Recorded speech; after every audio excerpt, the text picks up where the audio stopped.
बीड जिल्ह्यातील मस्साजोग ग्रामपंचायतीच्या सरपंच पदासाठी राजकीय वातावरण तापलं असून बिनविरोध निवडीच्या प्रयत्नांना मोठा धक्का बसला आहे। दिवंगत सरपंच संतोष देशमुख यांच्या हत्येनंतर रिक्त झालेल्या या जागेसाठी त्यांच्या पत्नी अश्विनी देशमुख यांनी आपला उमेदवारी अर्ज दाखल केला। मात्र बीडच्या मस्साजोग सरपंच पोटनिवडणुकीत आता मोठा ट्विस्ट पाहायला मिळतोय। माजी प्रतिस्पर्धी यांनी अचानक निवडणूक लढण्याचा निर्णय घेतल्याने ही निवडणूक आता चुरशीची होणार आहे। पाहुयात याबद्दलची सविस्तर माहिती। नमस्कार, मी जान्हवी जाधव आणि आपण पाहत आहात टाइम महाराष्ट्र। संपूर्ण बीड जिल्ह्याचं लक्ष लागून राहिलेल्या ग्रामपंचायत पोटनिवडणुकीची रणधुमाळी सुरू झाली आहे।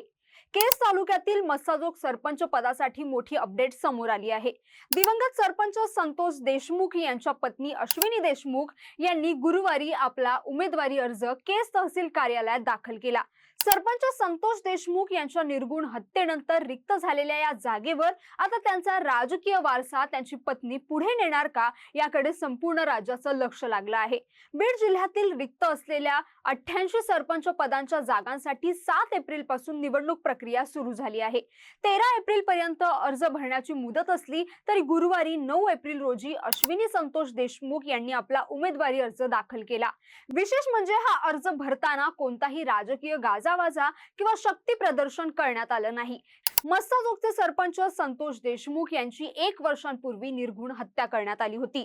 या घटनेने संपूर्ण महाराष्ट्र हादरला होता।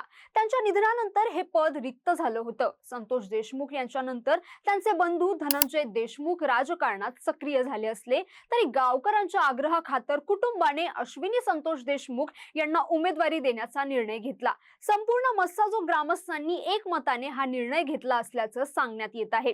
मस्साजोग हे गाव जिल्ह्यात राजकीय दृष्ट्या अत्यंत संवेदनशील आणि महत्त्वाचं मानलं जातं। संतोष देशमुख यांच्या हत्येची पार्श्वभूमी आणि त्यानंतर झालेली ही पहिलीच मोठी निवडणूक असल्याने या निकालाकडे सर्वांचंच लक्ष लागलं आहे।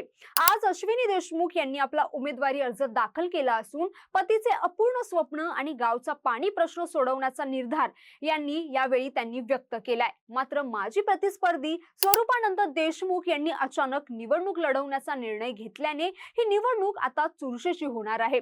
स्वरूपानंद देशमुख आज दुपारी त्यांनी आपला उमेदवारी अर्ज दाखल केला असून लोकशाहीत अंतिम निर्णय मतदारांवर सोपवला असल्याचं त्यांनी यावेळी सांगितलंय।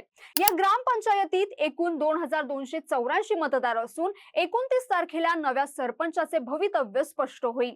संतोष देशमुखांच्या निधनामुळे गावात भावनिक वातावरण असतानाच उर्वरित 18 महिन्यांच्या कार्यकाळासाठी ही महत्त्वाची लढत होत आहे।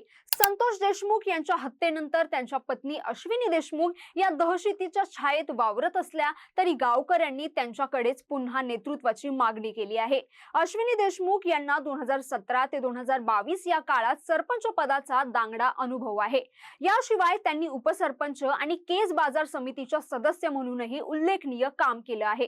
संतोष देशमुखांनी सुरू केलेली जलसंधारण आणि वृक्षारोपाची कामे पूर्ण करण्यासाठी अश्विनी देशमुख यांनीच पुढाकार घ्यावा असा आग्रह देखील कार्यकर्त्यांकडून धरला जात आहे। तर या सगळ्यात एका बाजूला सहानुभूतीची लाट आहे तर दुसऱ्या बाजूला गावाच्या विकासाचा प्रश्न, अशा दुहेरी पेचात ही निवडणूक होणार आहे। आता माजी प्रतिस्पर्धी स्वरूपानंद देशमुख यांनी देखील उमेदवारी अर्ज दाखल केल्याने निवडणूक आता चांगलीच रंगतदार होणार आहे। आगामी काळात या पोटनिवडणुकीत नेमकी काय चुरस पाहायला मिळते आणि मस्साजोगचा नवा कारभारी म्हणून जनता कोणाला कौल देते हे पाहणं महत्त्वाचं असणार आहे। तर तुम्हाला या सगळ्याबद्दल काय वाटतं? तुम्हाला हा व्हिडिओ कसा वाटला आम्हाला नक्की कमेंट करून कळवा आणि अशाच व्हिडिओसाठी टाइम महाराष्ट्राला फॉलो आणि चॅनलला सबस्क्राइब करायला विसरू नका।